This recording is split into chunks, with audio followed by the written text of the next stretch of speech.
Hello again, everybody. Red of Half Century Collecting Sports Cards with another episode of my favorite 400 cards. These were the highlighted cards from last week. We're starting with a rookie card, 1962 Topps of Lou Brock. At number 322, Lou Brock was my first favorite baseball player. I told the story before about writing a letter to him in second grade, getting an autographed picture. That was really cool. This card, he's really got that boyish look, still with the Cubs. These 62 cards with the upside down backs show his only year in the minor leagues, which was a really big year, hitting over 360, 14 homers. And that was with the St. Cloud Rocks in the Northern League. St. Cloud was the big town that was nearest to where I grew up. So that was kind of cool. Something I didn't know about Brock at the time when I first liked him as a ball player.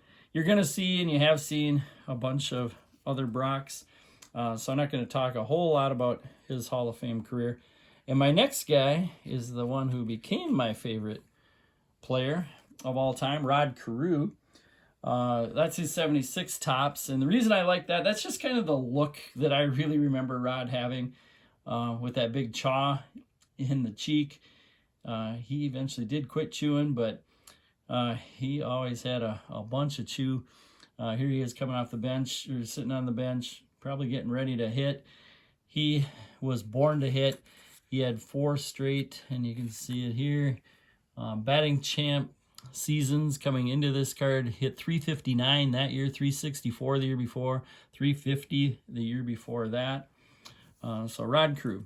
Next, we're going to show a card from 1934, and that is Little Poison of the Pittsburgh Pirates, Lloyd Wayer. This is a Diamond Star card. Diamond Stars made from 1934 to 1936. They've all got that kind of really cool Art Deco background with this one. I always thought at the time, I thought it was a lamer picture, but it's actually kind of cool. Just the artwork of him stretching out, fielding a fly ball. In 34, they only made 24 Diamond Star cards, and then the next year, 35, they made 84. And in 36, they made 50 cards. In total, there were 108, so there was some overlap between the years. The way you can tell the year, on some of the cards at least, is by looking at the bottom of the card down here where they're talking about their stats. And this one of Lloyd Wayer says that he hit 276 in 1933. So that made it a 34 card. He has a 35 and a 36 as well, but then they'll talk about the 34-35 seasons instead of the 33 season. There is a little thing down on the bottom of copyright, 1934, National Chicle Company. But that isn't a real good way to tell the year, because that kept actually going the same year to year. Even if it was like a 36 card, it still said that 34, I think, on the bottom. You also can tell a little bit by the print. The first year, every card was in green. Later on, there was green and blue in the print.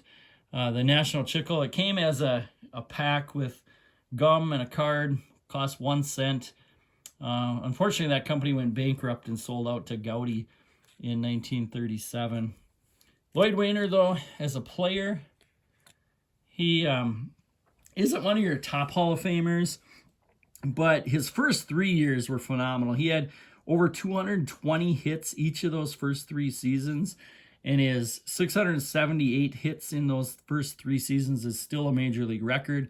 Ichiro came close, but didn't get there. His averages those years were up in the 350s, and the next year even was hitting 362, but then came down with appendicitis, and career never really quite the same. He still had a few more good years, but kind of tailed off, and by age 33, he was done as a part-time player. That was 1939.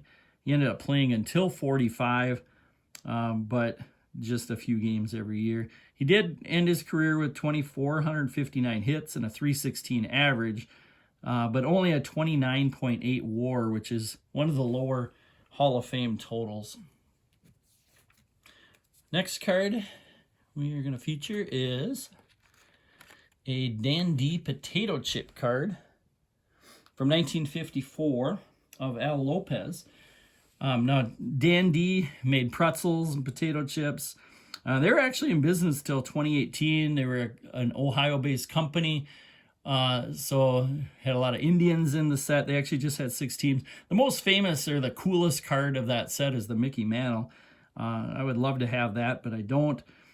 54 was a great year, I think, for cards. Both the Topps and Bowman cards I really liked from 54. And then you had the Dandy, you had Red Heart, Wilson Frank, Stallmeyer, Johnson Cookies. Just a lot of really cool cards, cool sets out of there. Now, Al Lopez, he was a Hall of Fame manager, but he was also a really good catcher, and he actually held the record for games caught for decades. He played from 1928 to 1947, and then became a manager quickly after that. The Yankees were the pennant winning team of the AL from 49 to 64, so a big spell in all but 2 seasons. And Al Lopez was the team, I guess, that made it to the World Series other than the Yankees from the AL in those 2 seasons. 54 this year with the Indians, and then 59 with the Go-Go White Sox. So in 15 years as a big league manager, he never had a losing record. I thought that was a pretty cool stat from Al Lopez. All right, next we've got a Topps high number, and this is a 52 of Peewee Reese. Now, Peewee was a really good shortstop. Came up in 1940, played his whole career with the Dodgers, going till 1958. Did lose 3 years of the service for World War II.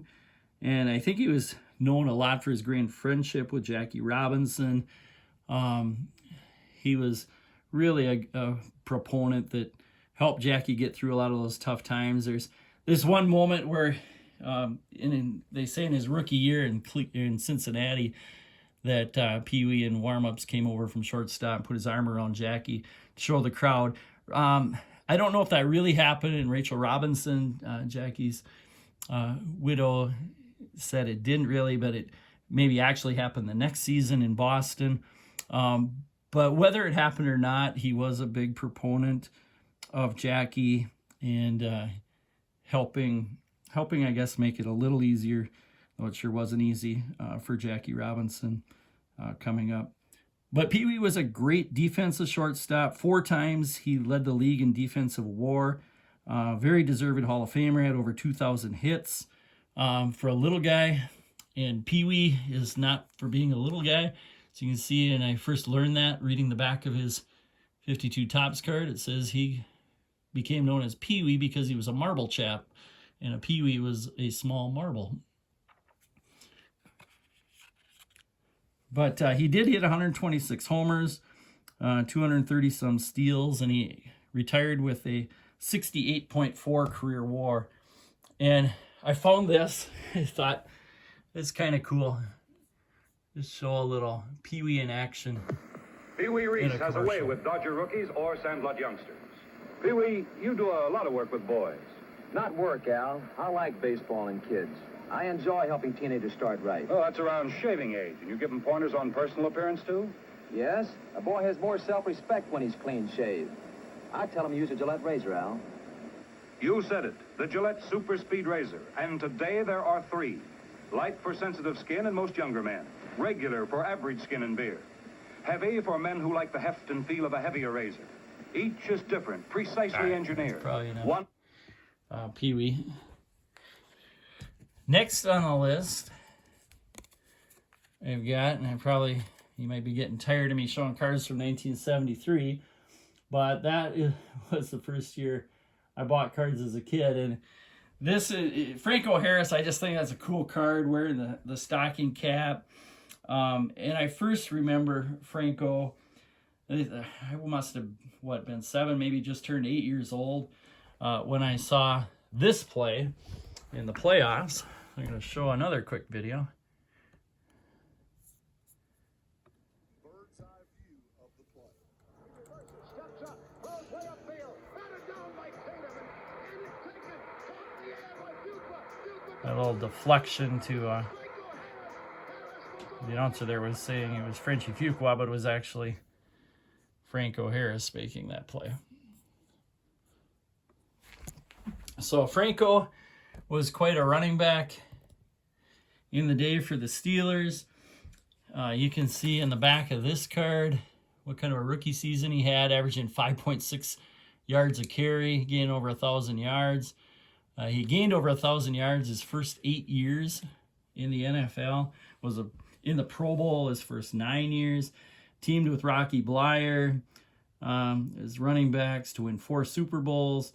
Unfortunately for me, he was MVP in one of them against the Vikings when he ran for 158 yards.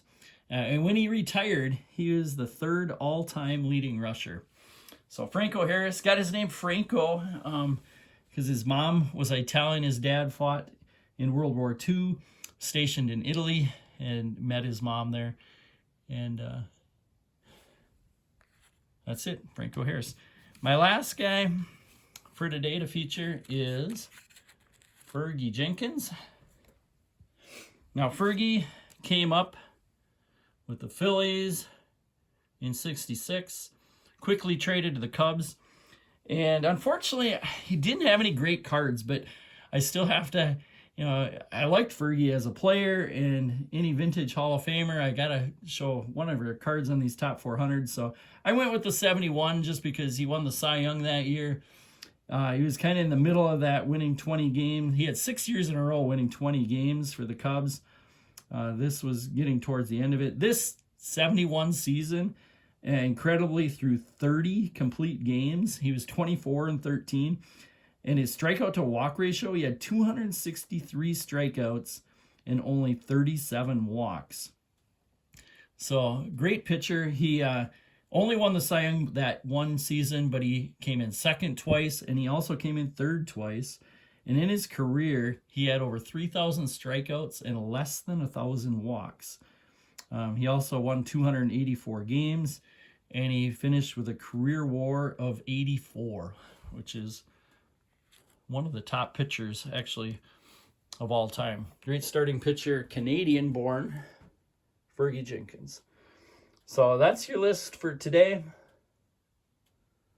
Thank you so much for watching, and hope to see you again next week.